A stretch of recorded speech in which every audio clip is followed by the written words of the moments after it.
December 29th, 1876.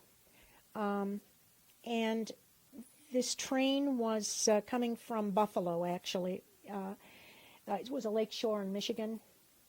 Southern Railroad was coming from Buffalo, and it ran into a hellacious snowstorm that just dumped 2 feet of snow. Once they got to the bridge, they started across the bridge, and the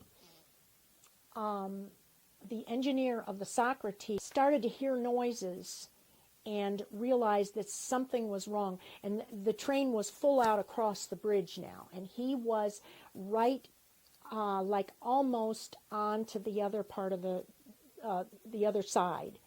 And then he felt his engine going backward like that. And so he gave it everything that it had, and he pulled it across. He got across, and then the rest of it all just went down. And, so many people were killed, and they dropped 80-some feet into frozen waters. And so if the drop didn't kill them, the hypothermia did. And if the hypothermia didn't, then the fires that started from the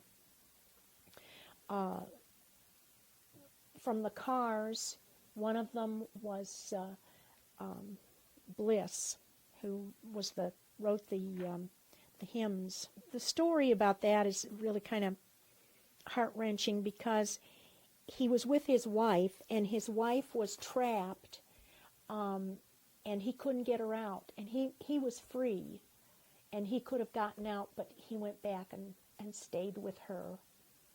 And so they died together. Traveling by train was a dangerous proposition, because there were a lot of wrecks. There were lots and lots of wrecks in Ohio. They're each bad in their own way. So this, and of course, this ranks right up there as one of the worst in the nation. The investigation showed that the bridge design itself was at fault in this case? Yes. Well, it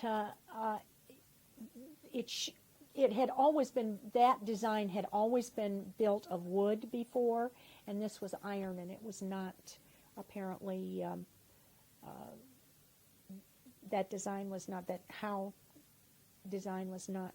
should not have been built in iron. But you see, a mass of stones, he was the one that had it built.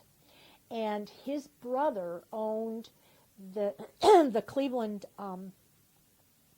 manufacturer that manufactured the iron for the bridge. I went to the monument and to Charles Collins' mausoleum, and I guess I just felt, a terrible sadness. I was there to get information. And so I was, investigating in a way, and researching, but it was just an overwhelming feeling of sadness.